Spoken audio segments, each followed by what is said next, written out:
یہ تو آج کل تو بس اللہ معاف فرمائے اولاد بھی 10 منٹ قبر پہ بیٹھنے کو تیار نہیں ہوتی. آج میرے محلے کے دوست ہیں، نیک اولاد بھی بڑا سرمایہ ہوتی، حافظ قرآن ہیں، بہت نیک ہیں. تو ان کی والدہ کا پرسوں انتقال ہوا وہاں گاؤں میں. آج میں نے فون پہ تعزیت کی تو کہنے لگی الحمدللہ جنازہ بھی میں نے خود پڑھایا، اور جو ہے قبر پہ تدفین کے بعد میں 2.5 گھنٹے بیٹھ کے قرآن پڑھتا رہا. اللہ آپ لا کے دکھائیں 2.5 گھنٹے ماں کی قبر پہ 10 منٹ کوئی نہیں بیٹھتا. حالانکہ بعض روایت میں آتا ہے حضرت عبداللہ ابن عمر ابن عاص، حضرت عمر بن عاص رضی اللہ عنہ صحابی ہیں، بیٹے بھی صحابی ہیں حضرت عبداللہ، ان کا انتقال ہو رہا تھا تو بیٹے کو نصیحت کی، میرے بیٹے جب میرا انتقال ہو جائے، میری قبر تیار ہو جائے، میری قبر پہ اتنی دیر بیٹھے رہنا، کچھ پڑھتے رہنا جتنی دیر اونٹ کو ذبح کر کے اس کا گوشت تقسیم کیا جاتا ہے. مجھے تقریباً 2.5 گھنٹے کا عمل ہے، اتنی دیر میری. اور حدیث میں آتا ہے کہ جب میت کو دفن کر دیا جائے تو سوالوں جو آپ شروع ہو چلے ہیں، اب میت کی ثابت قدمی اللہ سے مانگو، میت کی ثابت قدمی اللہ سے مانگو. اے اللہ ہمارے مرحوم ماں باپ جو بھی ہو، اے اللہ اس سے حساب و کتاب شروع ہو چکا ہے، اے اللہ فرشتوں کے سوالوں کے جواب میں اسے ثابت قدمی نصیب فرما. اوپر رشتہ داروں کے مانگنے کی برکت سے اللہ میت کو سوالوں کے جواب میں استقامت عطا فرماتے. اور ہمارے ہاں کیا ہے، قبر پہ اعلان ہو رہا ہے، ساری برادری کھانا کھا کے جاوے. روٹی کا اعلان نہیں بھولتے، کھانے کا اعلان نہیں بھولتے.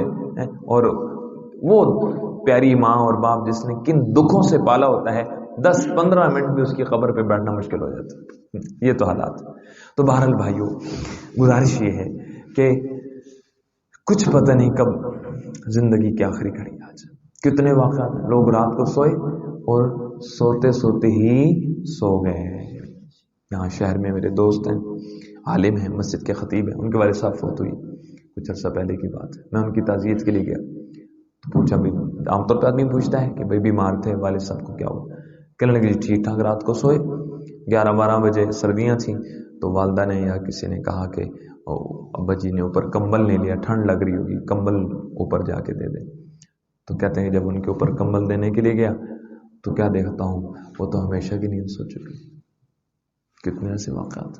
ہمارے یہاں ڈاکٹر طاہر بشیر صاحب تھے، ان کی والدہ کیسے انتقال ہوا. میں تعزیت کے لیے گیا، ان سے پوچھا، بہت سال پرانی بات ہے، تو انہوں نے بھی یہ کہا کہ رات کو ہم الحمدللہ تعلیم کا حلقہ لگا گھر میں، اور کیا جی گپ شپ لگی، اور روٹین میں والدہ ہمیں نماز کے لیے جگاتی تھی، بڑی عمر کی تھی، بڑے لوگ جلدی اٹھ جاتے ہیں. اس دن انہوں نے نہیں جگایا تو میں نے کہا چلیں سو گئی ہوگی، میں جا کے جگا لیتا ہوں. جب دیکھا تو ہمیشہ کی نیند سو گئی تھی. روزانہ کے واقعات. اچھا آپ سوچ رہے ہوں گے تو بوڑھوں کے واقعات. نوجوان کا واقعہ سنو. میرے گاؤں کا لڑکا ہے، 23 سال عمر، شادی بھی کوئی نہیں ہوئی. ایک جگہ رات کی ڈیوٹی کر رہا تھا اور ڈیوٹی اس نوعیت کی تھی کہ وہاں کوئی ایسا کو کام نہیں تھا تو وہ سو گیا. صبح جب جگانے والوں نے جگایا، 23 سال کا لڑکا رات کو سویا اور آنکھ نہیں کھلی، ہمیشہ کی نیند سو گیا میرے بھائی. ہاں سو گیا. اللہ میں ہوش عطا فرمائے. سچی بات ہے، تھوڑا سا سوچیں، خدا را سوچیں، یقین جانیے کچھ پتہ نہیں لگتا. کتنے مطلب پتہ نہیں ہماری حس مری ہوئی ہے، وگرنہ اب تو ہر وقت ہر بندے کے پاس پوری دنیا کی خبریں آ رہی ہیں. ایسا ہے کہ نہیں؟ پہلا زمانہ تھا نا کہ کہیں دور دراز سے کوئی کسی تار کے ذریعے خبر پہنچتی تھی. اب تو موبائل ہر ایک کی جیب میں، ہر وقت پوری دنیا کو بندہ سن رہا ہے، پڑھ رہا ہے. روزانہ ایکسیڈنٹ کے واقعات، اچانک موت کے واقعات. ایسا شیطان ہے کہ بس وہ بات کو وہاں سائڈ پہ کر کے بندہ آگے چلا جاتا ہے. نہیں بھائی، تھوڑا سا رکیں، سوچیں. میرے ساتھ ہو سکتا ہے میں اس پوزیشن میں ہوں کہ میں اللہ کے سامنے پیش ہوں. میری نمازوں کا حال، میری ذمہ کا روزے قضا ہیں ان کا حال، میں نے کسی کا پیسہ قرضہ دینا اس کا حال، کسی کی غیبت کر بیٹھا اس سے معافی تلافی، کسی رشتہ دار کا دل دکھایا اس سے معافی تلافی. میں کس پوزیشن میں ہوں کہ میں اللہ کے سامنے پیش ہوں. اس لیے حدیث میں آتا ہے مسلمان پہ 2 راتیں ایسی نہیں گزرنی چاہیے. حدیث سنا رہا ہوں، 2 راتیں ایسی نہیں گزرنی چاہیے مگر وصیت لکھی ہوئی اس کے پاس موجود ہو. اب یہ دیندار طبقہ بیٹھا ہے، میں سوال نہیں کرتا، لیکن اپنے آپ سے پوچھ لیں کہ اس مجمع میں سے کتنے بندوں نے وصیت لکھ کے رکھی ہوئی. حالانکہ حدیث کری 2 راتیں نہیں گزرنی چاہیے، وصیت نامہ لکھا موجود ہو. کیونکہ اچانک اب وہ جو بھائی اچانک جا رہے تھے شادی پہ، 3 بجے اپنے دفتر میں تھے اور شام ان کی لاش گھر آ گئی. اب پتہ نہیں کتنے معاملات ہوں گے، واللہ علم کیا ان کی صورتحال تھی، کتنے معاملات ہوں گے، لین دین یہ وہ. ہاں علماء نے یہاں تک لکھا ہے، اگر ایک تو یہ نا کسی کا قرضہ کسی سے لینا ہے، کسی کو دینا ہے، اور ایک ہے کسی سے لینا ہے. تو بھائی اگر کسی سے لینا تھا قرض اور آپ نے بچوں کو نہیں پتا تھا اور آپ اسی حالت میں دنیا سے چلے جاتے ہیں، تو یہ بھی جرم ہے کہ بچوں کا حق آپ نے بچوں تک نہیں پہنچایا. آج کل کون ایسا ہے کہ بچوں کو پتہ نہ ہو اور خود آ کے قرضہ دے دے؟ تو اگر کسی سے لینا بھی تھا اور آپ نے بچوں کو نہیں بتایا اور بچوں کے علم میں نہیں تھا اور ان کا وراثتی حق تھا، اور اگر کوئی کھا گیا تو اس کا بھی آپ سے سوال ہوگا. ہاں، اور جو دینا ہے اس کا سوال تو ہے ہی ہے. تو کتنے بندے کے معاملات ہوتے ہیں. چلیں یہ تو نیت کر لینا آج کے درس کی برکت سے کہ انشاءاللہ اپنا وصیت نامہ تیار کریں گے، بڑا مزہ آئے گا. یقین جانیے آپ قلم اٹھائیں گے نا جب، اوہو اللہ کی قسم آپ کر کے دیکھیں. میں نے لکھا ہے، جب لکھا ہے تو لکھتے وقت قلم نہیں چل رہا تھا. سوچے نا آپ لکھ رہے ہیں کہ اگر میں مر جاؤں تو میری بیٹی، میرا بیٹا، میری زمین، میرا فلاں، میرا معاملہ. یہ جملہ لکھ تو یہ انسان اندر سے ہل جاتا ہے. اچھا ایسا بھی ہو سکتا ہے میں مر جاؤں. تو سوچ آتی ہے کہ نہیں آتی بھائی؟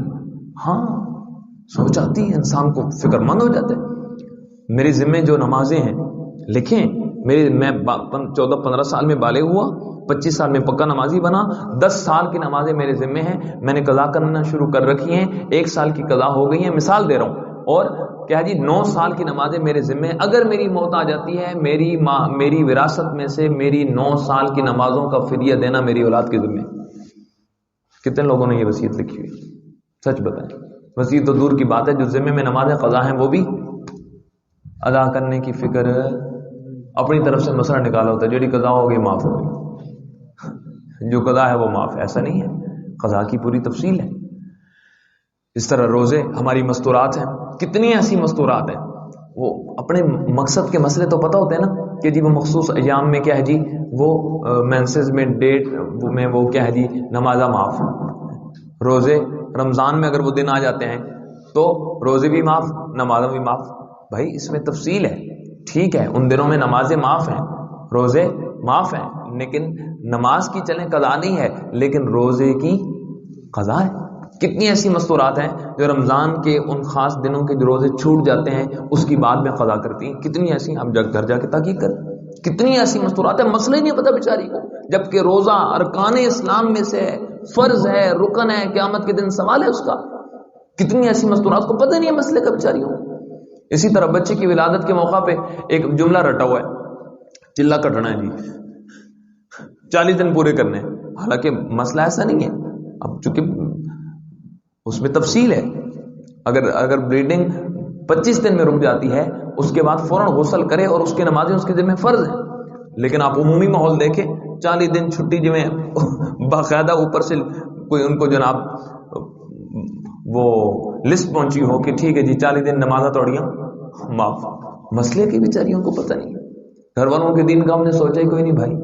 ان کو کام کی مشین بنا کے رگڑ رہے ہیں، کام کی مشین بنائے ہوئے ہیں. نہ ان کی نماز کا خیال، نہ پردے کا خیال، نہ ان کے، بس ان کی زندگی بھی یوں ہی گزر رہی ہے. بس اچھے لباس پہنائی جاؤ، زیورات لے کے دیتے جاؤ اور موج کرو. بس صبح ہوتی ہے، شام ہوتی ہے، یوں ہی زندگی تمام ہوتی ہے. یوں ہی کیا جی غفلت میں قبروں میں لوگ جا رہے ہیں. تو اپنی فکر سب سے پہلے، اور پھر ہم تو بھائی امت محمد صلی اللہ علیہ وسلم کے افراد ہیں، ہمارے ذمہ تو پورا عالم ہے. کنتم خیر امت اخرجت للناس. اپنے دین کو سنبھالتے ہوئے بیوی بچوں کا دین، پڑوسیوں کا دین، شہر والوں کا دین، ملک والوں کا دین، پوری دنیا کے ایک ایک فرد کی فکر یہ ہمارے ذمہ. اس لیے فرمایا کنتم خیر امہ اخرجت للناس. کیوں نہیں فرمایا اخرجت للمسلمین؟ تمہیں مسلمانوں کی فکر کے لیے بھیجا گیا. ساری انسانیت کی فکر ہمارے ذمہ ہے. تو بڑا لمبا چوڑا کام ہے میرے بھائی. یہ تھوڑی ہے کہ ٹھیک ہے جی بڑے ہوتے جاؤ اور کماتے جاؤ اور کھاتے جاؤ اور قبروں میں چلے جاؤ. The end. ایک نوجوان مجھے ملا، بی ایس سی کر رہا تھا، ایف ایس سی.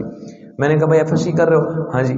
اچھا اس کے بعد کیا کرو گے؟ بی ایس سی کروں گا، پھر ایم ایس سی کروں گا، پھر میں کوئی جاب ڈھونڈوں گا. میں نے کہا ٹھیک ہے. پھر جاب کے بعد کہتے جب جاب مل گئی نا پھر شادی کروں گا. میں نے کہا پھر؟ کہتے بچے ہو جائیں گے. میں نے کہا پھر؟ اچھا یہ اس پھر کے بعد ختم. میں نے کہا بھائی پھر؟ اب اس بیچارے کو یہاں تک کی سوچ دی گئی ہے، یہاں تک کی سوچ معاشرے نے دی ہے. اس پھر کے بعد موت، قبر، قیامت، حساب کتاب، جنت جہنم نہ ماں نے بتایا، نہ باپ نے بتایا، نہ اسکول ٹیچر نے بتایا، نہ معاشرے نے بتایا. اب بیچارہ 4 دن کی کہانی کو زندگی کی معراج سمجھ رہے ہیں. وہ ہوتا ہے نا پرندے کا بچہ چھوٹے سے گھونسلے میں ہوتا ہے، تو وہ جب تک پر نہیں لگتے نا، تو اس کو اگر کوئی آ کے کہے نا، ارے وہی سمجھ رہا تھا کہ میری کل کائنات یہ چھوٹا سا گھونسلہ ہے، سارا جہان کیا ہے، یہ چھوٹا سا گھونسلہ ہے. اب وہاں آ کے کسی نے کہا کملیا تیرے پر لگن گے نا، تو نکلیں گے نا باہر، اتنا بڑا آسمان ہو گیا، پاگل ہو گئے. اتنا بڑا آسمان کتنے، اتنا بڑا آسمان اے میری کل کائنات، اتنی بڑی زمین، اتنا نظام ہوگا، اتنی ساری تفصیلات ہو گئے گا، تو پاگل ہے. ان نے کچھ دیکھا ہی نہیں، وہ سمجھتا ہے میری کل کائنات یہی ہے. لیکن جب پر لگتے ہیں نا، اڑتا ہے، پھر اس کو یقین آتا ہے، اللہ اچھا کہنے والوں نے سچ کہا تھا. ایسے ہی بھائیوں ہم سمجھتے ہیں کل کائنات یہی ہے. نہیں بھائی، مسلمان کی کل کائنات آگے. ان الدار الاخرۃ لہی الحیوان، قرآن بول رہے ہیں ان میں رہنے کی زندگی تو ہے ہی آگے. یہاں تو امتحان چل رہا ہے بھائی. جس کو زیادہ ملے وہ زیادہ خوش نہ ہو، جس کو کچھ نہیں ملا وہ پریشان نہ ہو. یعنی تھوڑی روزی والا بھی، دونوں کا امتحان ہے سر. جس کو زیادہ ملا ہے اس کے شکر کا امتحان ہے، جس کو کم ملا ہے اس کے صبر کا امتحان ہے. دونوں امتحان میں چل رہے ہیں. یہ کوئی کمال نہیں ہے دنیا زیادہ آ جانا، اور یہ کوئی پریشانی کی بات نہیں ہے تھوڑی ہونا. یہ تو نصیب کی چیز ہے. اصل تو اللہ تعالیٰ امتحان لے رہے ہیں، چیک کر رہے ہیں دونوں کو. جس کو تھوڑا دیا بے صبری میں اللہ کی کیا ناشکری کی طرف تو نہیں آتا، اللہ پہ اعتراض تو نہیں کرتا، اللہ کی تقدیر پہ اعتراض. جس کو زیادہ ملا ہے فرعون تو نہیں بن جاتا، غریب رشتہ داروں کو تو نہیں بھول جاتا، ظلم پہ تو نہیں اترتا، ماڑے لوگوں کے ساتھ زیادتی تو نہیں شروع کرتا، خدا کا مقابلہ تو نہیں. یہ امتحان چل رہا ہے بھائی. تو ہم سارے دارالامتحان ایگزامینیشن ہال میں ہیں بھائی جان. ہاں امتحان میں چل رہے ہیں. اس کے لیے کہا جا رہا کہ اللہ ہمیں ہوش والی، سمجھداری والی زندگی اور تیاری والی زندگی نصیب فرمائے. تو کون کون نیت کرتا ہے کہ انشاءاللہ اللہ مجھے توفیق دے؟ نیت کرے. اگر نیت ٹوٹ جاتی ہے توبہ کر کے دوبارہ نیت تازہ کر لیجیے گا کہ اللہ آئندہ میرا سجدہ نہیں چھوڑے گا، میرے آئندہ فرض. اب سوچ رہے ہیں ہاتھوں کھڑا کر لو یار، نیت تو کرو. ہے جی ہاں، سوچتے پہلے 2 بجے تک موبائل چلانا ہے، فجر کے میں اٹھیں گے. یہ تو صبح کی فجر میں فیل ہو جائیں گے ہم. تو ظاہر بات ہے بھائی جان، جس نے 2-3 بجے تک موبائل پہ بیٹھنا ہے وہ فجر نہیں پڑھ سکے گا. ہاں مہربانی فرمائیں، شریعت پہ آئیں، دین پہ آئیں، اس گند سے جان چھڑائیں. کم سے کم جو ہے وہ میں نہیں کہتا کہ آپ موبائل کو ہاتھ نہ لگائیں، وہ نا آپ تھے میں فائر مار دیں گے. کم سے کم جو وقت اس گند کو دیتے ہیں وقت کم کر دیں. اگر 1 بجے سوتے ہیں تو 1 گھنٹہ کم کر کے 12 پہ آ جائیں، تاکہ فرض قرض ہے میرے بھائی، فجر کہیں نحوست کے ساتھ اور کیا جی وہ شیطان کی شیطنت کے ساتھ فجر نہ ہو، بلکہ اللہ کی مدد کے ساتھ نور والی فجر ہو، برکتوں والی فجر ہو، اور سجدے والی فجر ہو.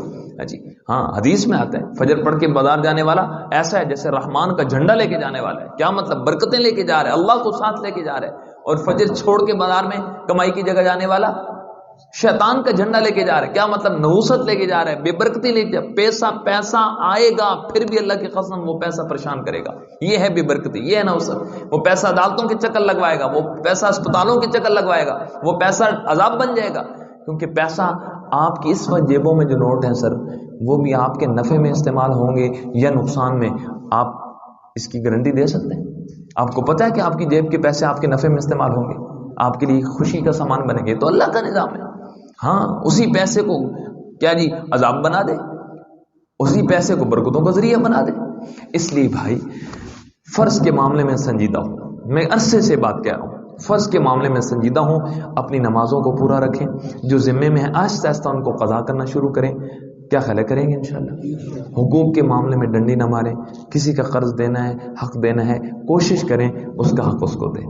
کسی کے ساتھ زیادتی ہو گئی، رشتہ دار کے ساتھ، دوست کے ساتھ، پڑوسی کے ساتھ، اس کے پاؤں پکڑ کے اس کی منت کر کے معافی کروا دیں. بڑا آسان ہے، اللہ قسم آگے کا معاملہ بڑا مشکل ہے. ایک روایت میں آتا ہے ایک دانے کسی کا کھایا، یہ ایک سکہ ہے نا چاندی کا، تقریباً آج کی ریٹ کے اعتبار سے موٹا اندازہ بتا رہا ہوں کہ 1500-2000 روپے ہوں گے. تو چلیں 2000 کر لیں. 2000 روپے کسی کے 2 نمبر طریقے پہ کھا گیا. حدیث میں آتا ہے قیامت کے دن اس کے بدلے میں 700 مقبول نمازیں دے کر جان چھوٹے گی. 700 مقبول نمازیں. اور میرے بھائی ہمارا تو حال یہ ہے کہ پتہ نہیں ساری زندگی کی نمازوں میں سے 700 مقبول نکلتی ہے کہ نہیں نکلتی. ہاں ایک دانت کسی کا کھا گیا 1500 2000 روپے فراڈ کر کے 2 نمبر طریقے سے. معاملات میں کمپرومائز نہیں کی شریعت نے. بندوں کے حق کے معاملے میں خدارا سوچیں. زیادتی ہوئی کسی سے زبان غیبت ہو گئی, کسی کا دل دکھایا, اس کی معافی مانگنے اس سے, بھائی میرے سے اس دن ایسا لفظ نکل گیا, آپ کا دل دکھا, میں نے بڑی مجلس میں آپ کو تکلیف دی, مجھے معاف کر دیں. بندوں کے ساتھ معاملات کلیئر کریں, اور جو شریعت کے فرائض ہیں خدارا ان فرائض کو ادا کریں گے انشاءاللہ.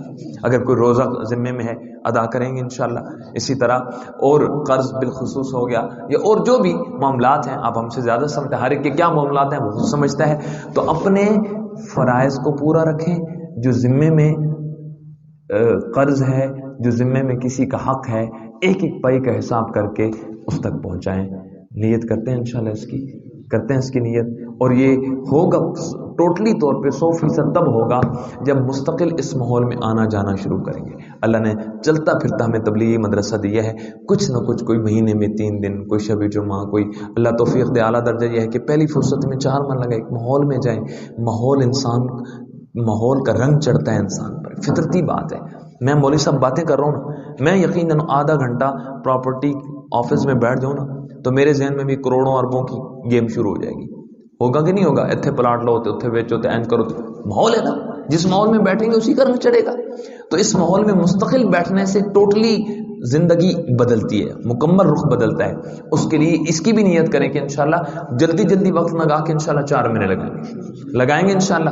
اور کم سے کم اللہ نے شب جمعہ دی ہے, اس پہ پابندی سے جایا کریں. مہینے میں 3 دن اس ماحول میں رہیں, تاکہ کچھ نہ کچھ ہوش بندے نو رہے کہ کم سے کم بندہ گناہ پہ توبہ تو کرتا رہے, کورونا دھونا تو چلتا رہے. وگرنہ یقین جانو آدمی اس کیفیت میں چلا جاتا ہے کہ حرام کو بندہ حرام سمجھتے ہی کوئی نہیں. حرام کو لوگ حرام, سود کو آپ لوگ نفع سمجھ کے لے رہے ہیں, سود کو حلال سمجھ, رشوت کو لوگ اپنا حق سمجھتے ہیں. کہتے ہیں جی ساڈا حق کیسی ڈپٹی کر دے پیا, تنخواہ جڑی لیندے پہ وہ کہڑی شاید ہی ہے, لیکن کیا ہے ہمارا حق ہے جی, ہم ڈپٹی کر رہے ہیں, ہمارا حق ہے. حق کے نام پہ رشوت حرام, جس کو حضور نے فرمایا راشی والمرتشی کلاہما فی النار, دونوں جہنمی, لینے دینے والا کیا ہے جی, وہ حق سمجھ کے لوگ کر رہے ہیں. تو اتنا دور انسان چلا جاتا ہے, حلال کو حرام کو حرام نہیں سمجھتا. اللہ تعالی ہمیں ہوش عطا فرمائے, سمجھ عطا فرمائے, اور آخرت کی تیاری کے اللہ پوری فکر نصیب فرمائے. وما علینا الا البلاغ. في الصريح يسعك الفضاء الرحيب الفسيح.